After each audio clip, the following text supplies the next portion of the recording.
اس کے بعد میں تقاریر کا سلسلہ شروع کرنا چاہتی ہوں۔ اے وطن ہم تجھ سے محبت بے شمار کرتے ہیں، اے وطن ہم تجھ سے محبت بے شمار کرتے ہیں، اے وطن ہم تیری عظمت کو سلام کرتے ہیں۔ میں اس شعر کے ساتھ سعدیہ شیرین بنت عبدالسلام صاحب کو مدعو کرتی ہوں جو کہ عالم ثالث کی طالبہ ہے، وہ آئے اور موجودہ وقت میں آزادی کے تحفظ کیسے اس عنوان پر روشنی ڈالیں۔ الحمدللہ والصلاة والسلام علی رسولہ الکریم، اما بعد۔ جناب صدر انجمن، مشفق معلمین و معلمات اور مہمانان خصوصی اور معزز سامعین اکرام اور میری پیاری ماں اور بہنوں، آج کے اس پررونق محفل میں میرا موضوع سخن ہے موجودہ وقت میں آزادی کا تحفظ کیسے۔ آج کا یہ تاریخ ساز دن جس کو جشن جمہوریت کے طور پر ہر سال پورے ملک میں منایا جاتا ہے، اس دن کی اہمیت یہ ہے کہ حکومت ہند قانون جو 1935 عیسوی سے نافذ تھا منسوخ کر کے آئین ہند کا نفاذ عمل میں آیا اور آئین ہند کی عمل آوری ہوئی۔ دستور ساز اسمبلی نے آئین ہند کو 26 نومبر 1949 عیسوی کو اخذ کیا اور 26 جنوری 1950 عیسوی کو تنفیذ کی اجازت دے دی اور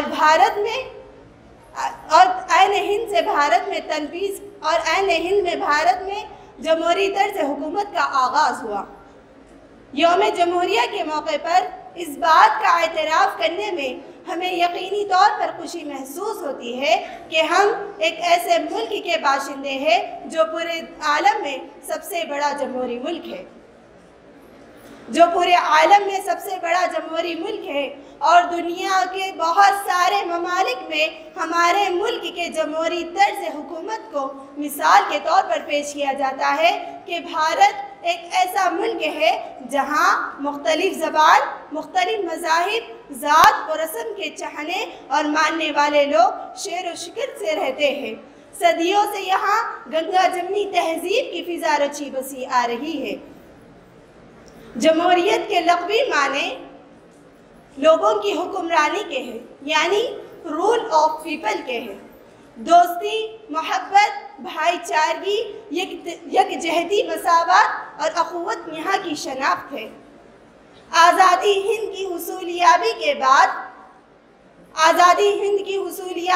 بعد بابا صاحب امبیڈکر کے ذریعے تیار کیے جانے والے آئین کے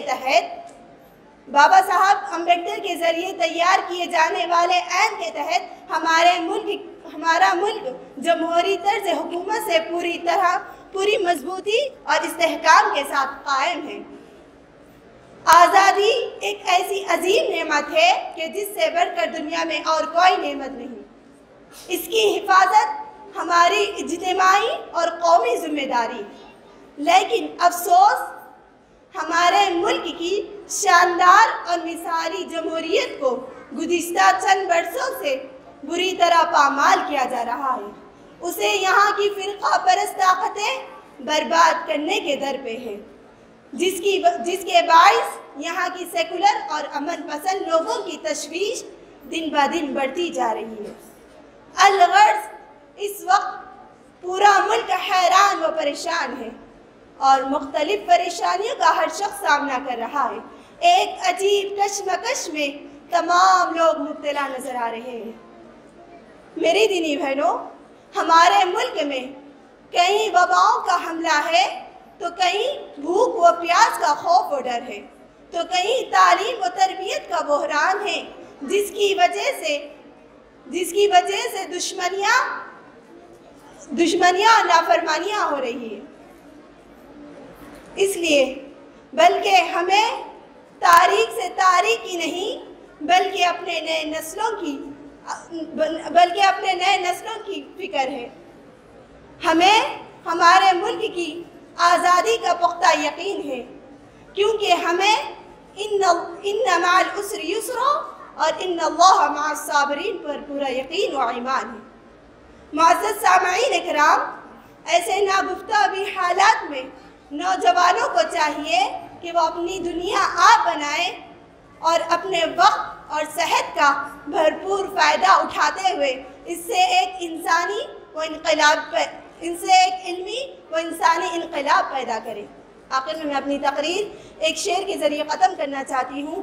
اٹھ کے اب بزم جہاں کا اور ہی انداز ہے، اٹھ کے اب بزم جہاں کا اور ہی انداز ہے، مشرق و مغرب کے دور کا آغاز ہے۔ وما علینا الا البلاغ۔ السلام علیکم و رحمۃ اللہ وبرکاتہ۔